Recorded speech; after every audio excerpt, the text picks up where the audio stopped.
狼尖嘴里的毒树种子，会不会在泥土里开出花来？风雪庙未尽，可以了。阿良嘱咐，刀务必物归原主。楚夫人，你的郎君其实并未辜负你的真心。李阳，无论前路如何，我都会一直走下去。弟子崔东山拜见师父。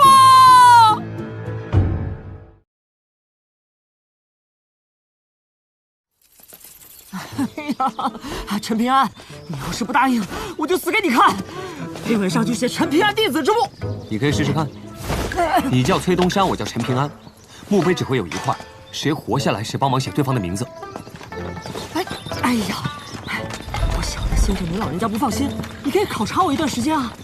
我修为如今的确不高，但见多识广，学问可是有这么高呢。先生慢点走，先生。我对大隋的风土人情了如指掌，此行有我没我，那必是天壤之别。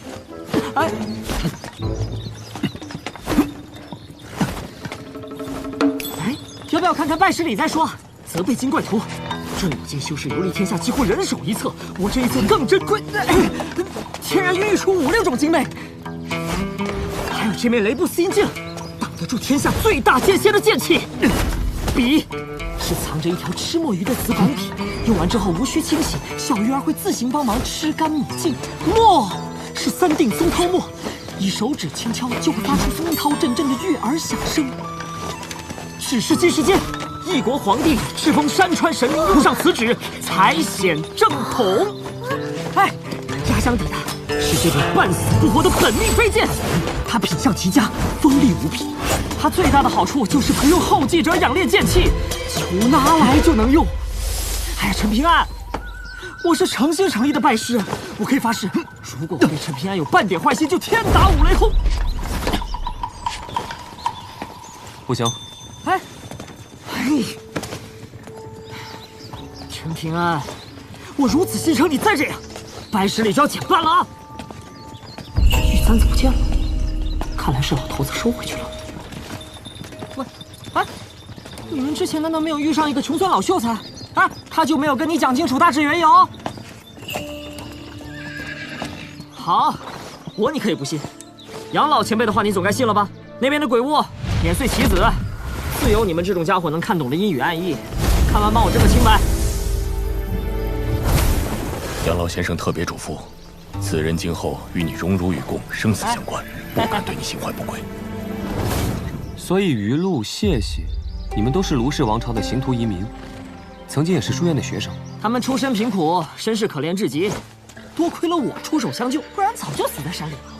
哦，那他们可以加入，但是你不行。为何？因为我觉得你不是好人。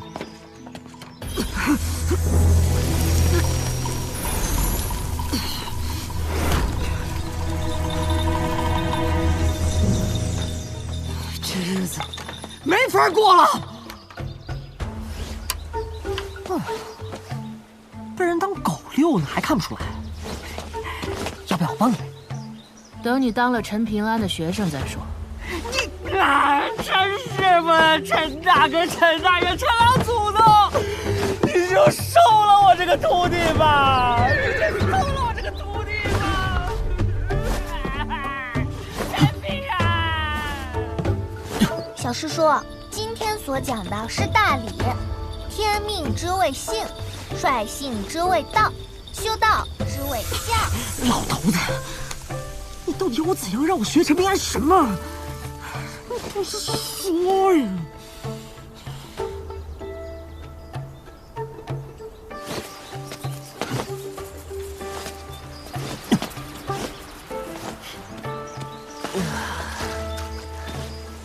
奇怪，明明已经入夏了，怎么还是暮春的样子？今年的春天格外漫长啊！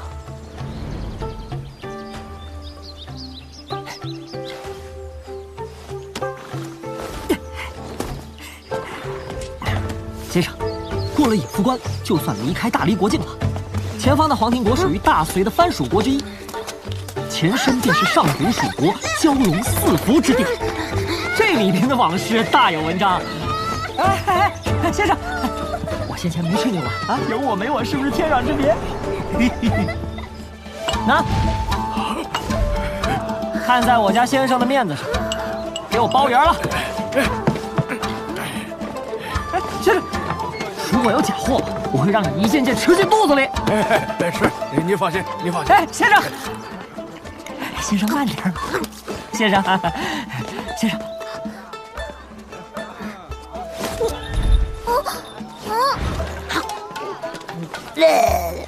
幼稚！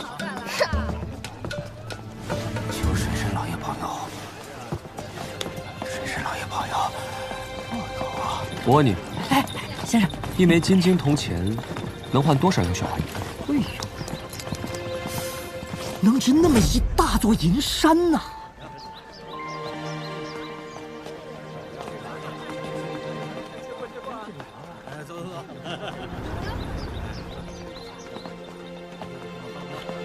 雨露，别浪费了你一身气运，居庙逢祠就拜一拜，这是与山水结缘的善事。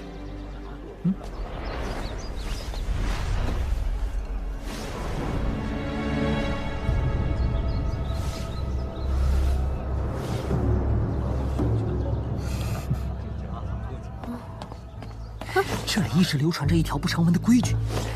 无论是人是鬼，只要能够对出服众的下联，就能成为这老城隍的贵客。那咋样才算服众呢？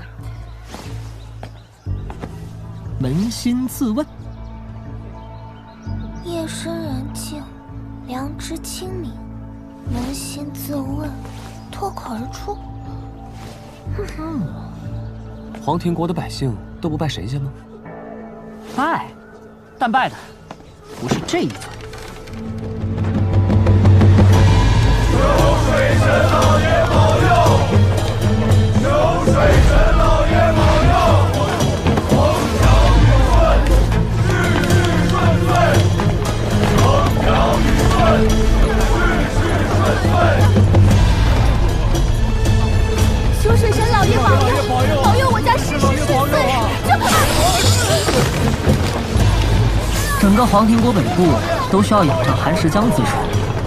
所以，这位寒食江水神几乎成了老天爷一般的存在。无论山上势力还是官府庙堂，都得看他眼色吃饭。当然了，水神老爷还有一位仙家长姐，不常干涉世俗王朝的事；还有一位老爷，早已大隐隐于市了。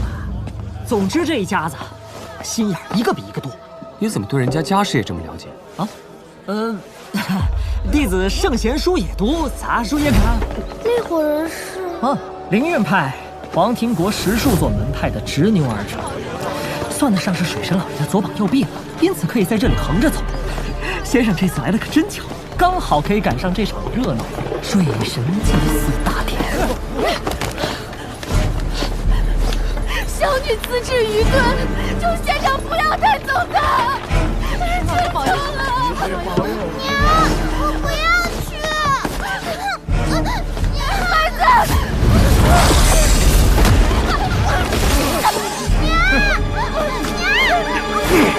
别不知好歹！我家大师兄见你闺女资质不错，才破格选上山。这种机缘别人求都求不来，你还敢拒绝？仙人老爷方方慈悲，我家小女不成事，只会碍了各位仙人的眼。我这有些银子，还望仙人笑纳。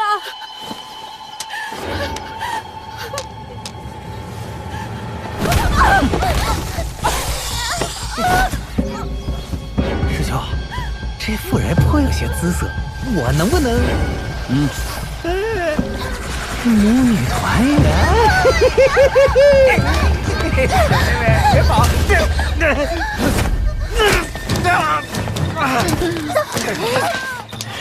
无耻！呀，这也不错，正好凑一对。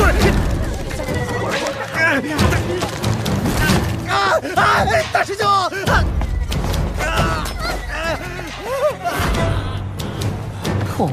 那人真勇啊！让开！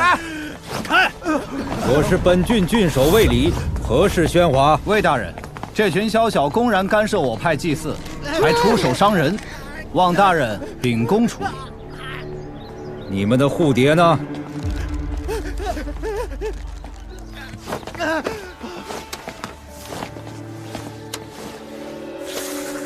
哎呀，原来是大黎王朝龙泉县来的游学文士啊！是他们个人先告状。没事了。如今大理秣马厉兵，说不定明天皇庭就会国灭成舟，万不可给大黎南下提早送个口实。啊，县长是要去大水府进礼吧？莫染了贵气，此事交于我处理，可好啊？有劳。眼下正值寒食江水神大典，各派仙家汇聚在此，还望诸位小夫子入乡随俗，莫生事端。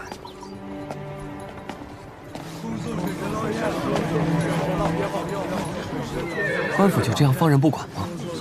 大黎之外皆如此，要么不敢管，要么当柴为虐。大哥哥，谢谢你，我娘烧菜可好吃了。不必不必。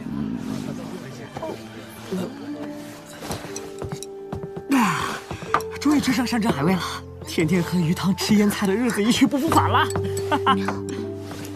小叔叔，你别听他的，你烧的饭也很好吃，不比老板娘差。大哥哥，谢谢你，这些是我娘让我送给你的，以后一定还要再来看我们。我们走啦，再见。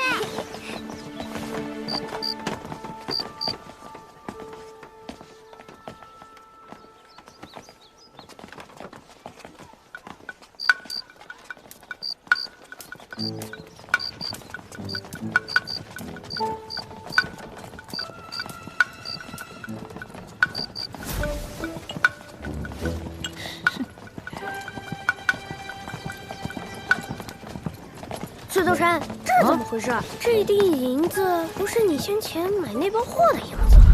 看在我先生的面子上，给我包圆了。哎呀，我分明付过钱了，可银子自己长脚，非要跑回来找我，我也很为难呢。啊，真是好东西啊！我要是有了它，走遍天下都不难了。这叫重银。许多王朝的大型银库都未曾出现过这么大块头的，而且它水火不侵，哪怕被切成碎块，也能很快复原。想不想要？想，有了这个，我以后天天带着陈平安他们吃香的喝辣的。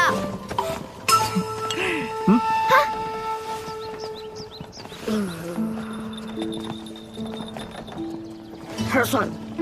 吃饭付钱，不能赖账。人家好心好意送你东西，你先收下来再说。至于如何使用，以后再按照规矩来。啊，太好了！嘿嘿，哎，开国元老，你收了我这么大好处，能不能想点法子，让陈平安收我为徒啊？你小屁事！反正现在他是我的了。唉，真是常年好打鹰，给鹰啄了眼。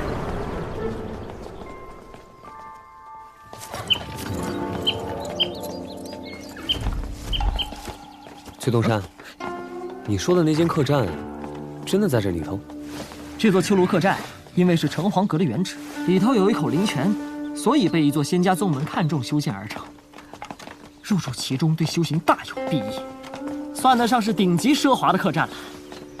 如今林守义已经踏上了修行之路，入住其中，一定好处颇多。那很贵吧？一晚也就2000两银子吧。2000两？崔东山，我能不能向你借点银子？利息你来定，将来回到龙泉县，我连本带利还给你。陈平安呐，哪怕你背着一座金山银山，还不是给别人做嫁衣？至于如此殷勤吗？不行就算了。啊！哎呀，师傅向弟子要钱，天经地义啊！说什么还利息？哎，还本钱就行了啊！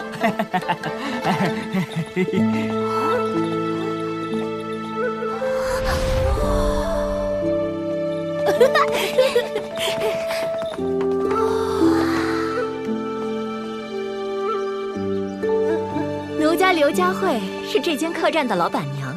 我们秋庐客栈有3大招牌，其一是你们刚刚路过的行云流水巷，其二则是明月影地，里面的精美能够随着月相变化形态，其三自然是灵气充足的老水井。这座青鹿院是秋庐客栈的天字号院落，闲时可以在那座止步亭里吐纳灵气，生长的仙果也可以随意采摘。但是老水井那边不对外开放，希望你们谅解。啊，当真是神仙住的地方啊！爹娘和姐姐就没有这个福气了。哎，我的重银呢？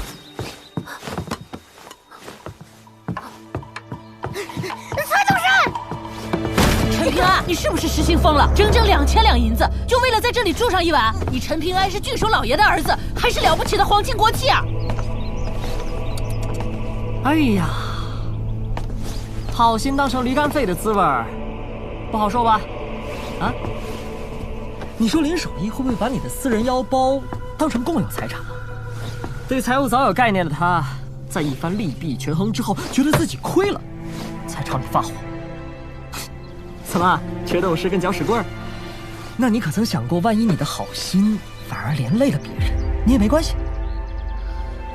比如我用重银买下那一堆破烂儿，看似他财货两空，实则那摊主是一个孤注一掷的赌棍。我若是给了他真金白银，他定会赌到家破人亡。崔东山，你到底要干嘛？我知道你一直在跟我下套，但我想不通这种损人不利己的事儿对你有什么好处？哎，好处嘛，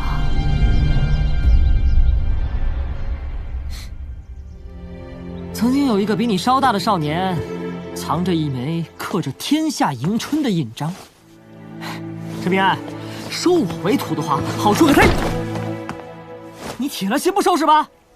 那我这个搅屎棍就搅到底！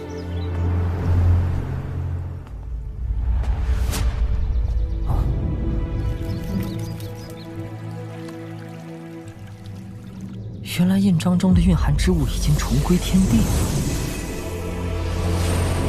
难怪今年你暮春如此漫长。陈平安，虽然你我的命数被捆绑在了一起，但事公算计还是人心赤纯，我非要争一争这大道。长路漫漫，博弈徐徐，就看谁笑到最后吧。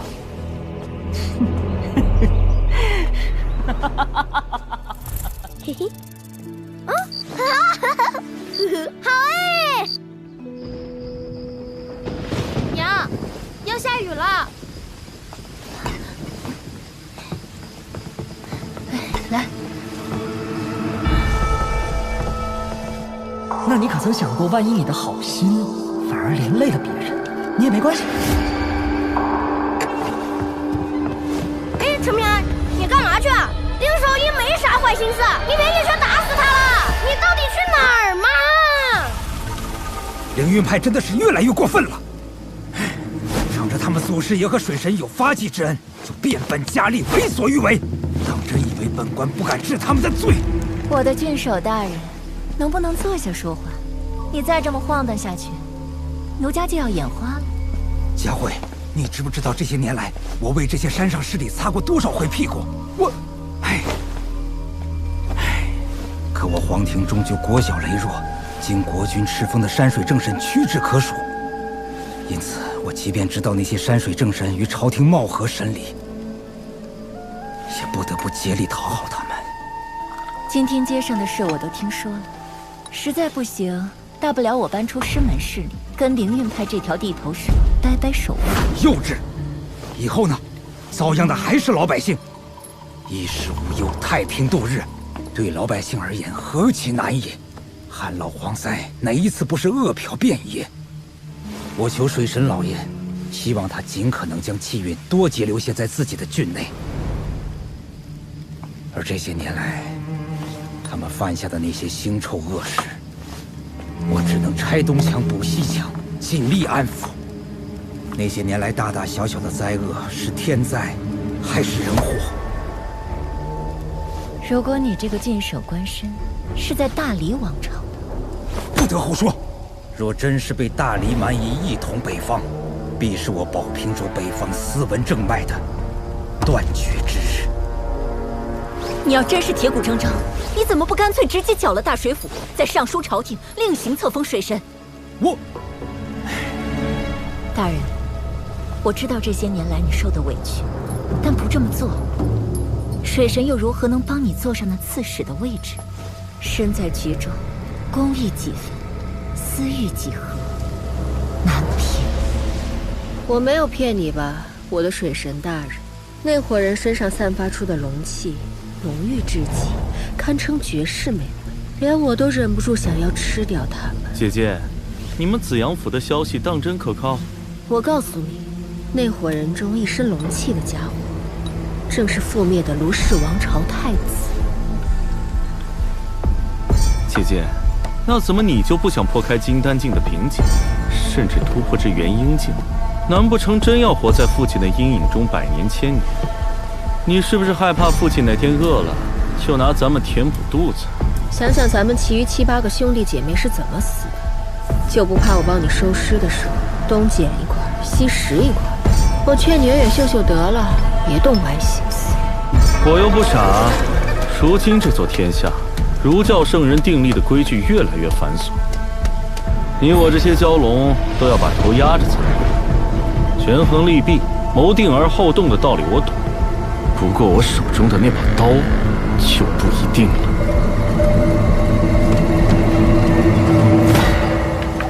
生意上门了，怎么不欢迎啊？要干什么？接下来就轮到那会儿搞爹了。水神老爷说，今晚就要让他们感受一下大水府的家规。嗨，你说，在咱这黄庭国，神法人到底是什么关系？姐姐，不兴风作浪，枉为娇女。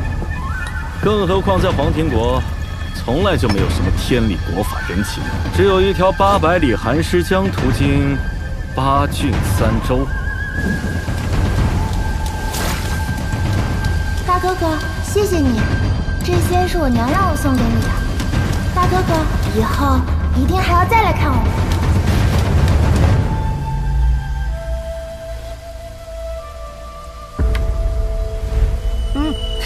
哎，我猜猜，你应该以为我这般高手不会走那街头对弈的卑鄙路子，才输的吧？但是从来没有规定身份应该跟所作所为相等，不是吗？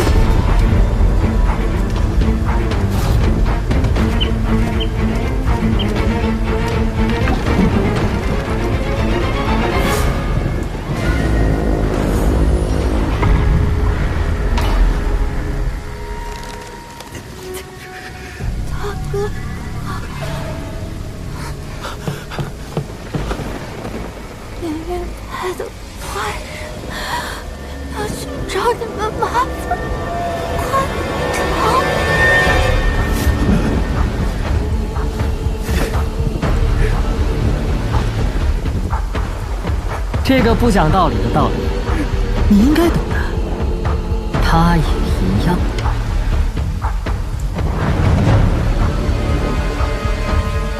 没想到，外面这世道，做了神仙就不当人的畜生太多了。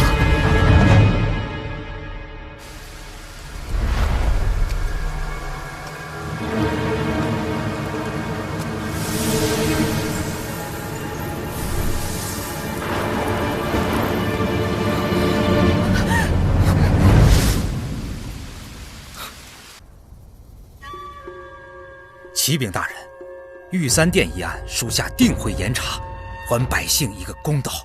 凶手在此，他们的结局已定，最后你我都能交差，两相宜不好吗？林守一，那枚风雪庙的太平无事牌在身上吗？让燕神前辈看护好大家，一步也不要离开客栈。玉簪殿的那对母女，是你们杀的。不过是场小小的问心局罢了，先生，你千万别真的跟我计较啊！你借我一张符箓如何？但是你借符箓干嘛？赴宴呢？唉，实不相瞒，在我眼中，在座诸位都是蝼蚁。